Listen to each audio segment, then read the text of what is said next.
Tell our viewers and our listeners, who is Andres Quintana? Tell us a little bit about yourself.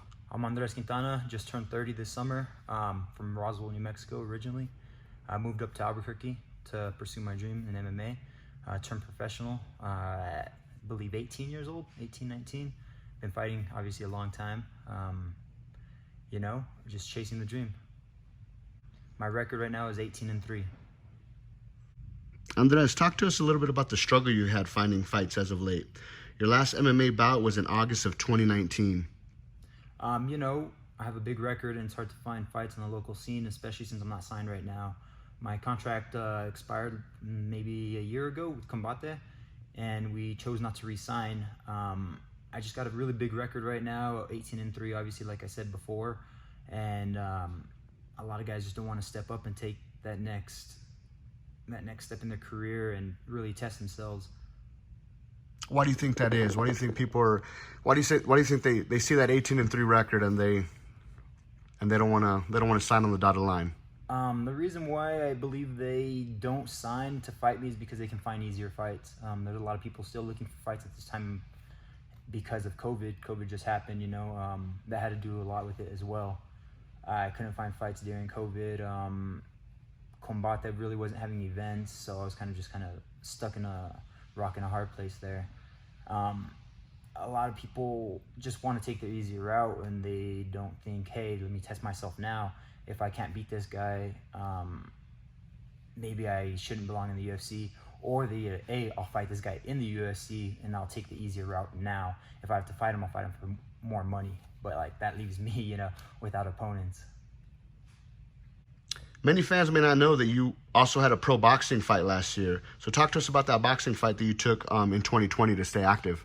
Right. I took a boxing fight in 2020, just like you said, just to stay active. I wasn't getting any MMA fights. Combate couldn't find anyone to fight me at the time. So we're like, hey, let's fight. Let's fight anyone. Let's fight anywhere, any place.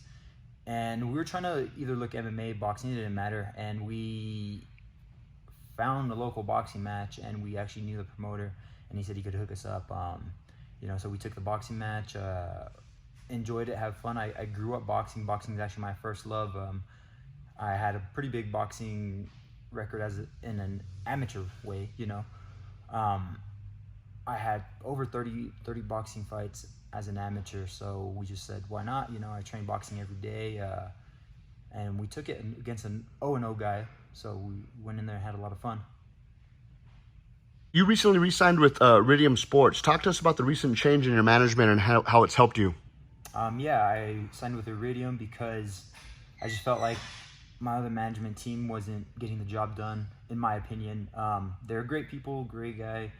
No hard feelings against them, but I had one fight in 3 years that I was signed with them, so nothing but a business decision. And Iridium is one of the biggest companies management-wise in MMA. I believe they just signed 100 people to the UFC, so I feel like after this fight I'll be able to get my foot in the door. You have an upcoming fight coming up in about 2 weeks for Fury FC 53. Dana White looking for a fight. How do you feel about your upcoming fight? I'm very excited. It's been over 2 years since I've actually competed in MMA. Yeah, I train every day, and we go out there and we grind, and I help other people get ready for their fights, but it's just not the same stepping in there and actually doing what you love. And it's great that I'm going to be fighting in front of Dana White. I hope he knows who I am. He should. I've been on The Ultimate Fighter. I've been on the radar for a long time. I've been called up to fight in the Contender Series, but I was signed to Combate at the time. And, this looks like it's my chance. I got to go in there and just take care of business. Oh, this is obviously an opportunity of a lifetime. I've had a few chances before, and I feel like now's my time. I was pretty young whenever I did get my chance before, but I've matured a lot. I've grown as a fighter, leaps and bounds, I feel like. And we're going to go out there, we're going to throw a showcase fight. Thanks to my opponent for accepting this fight. Obviously, I've had a lot of people fall out. I've been trying to fight for about 2 years. I've had people fall out for CFFC. I've had other opponents. I believe I had a title fight for Fury as well. Obviously, no fault to their own. Fury's a great company, but the guy from Brazil, I don't even know his name.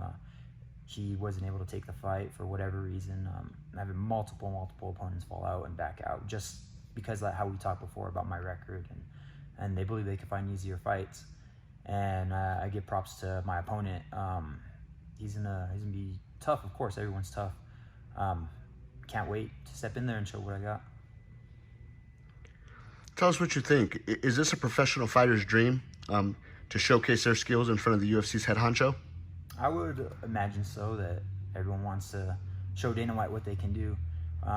It's a little nerve-wracking because you only get one chance. A while back, I fought in a big tournament, and I fought only a one-rounder to get into the tournament. So it's like, hey, you can't mess this up, you know. So you got to go out there and fire on all cylinders. Make sure you don't make any mistakes. I want to give a big shout out to all my fans, my friends, my family, everyone. They support me through thick and thin, and this is time we make it.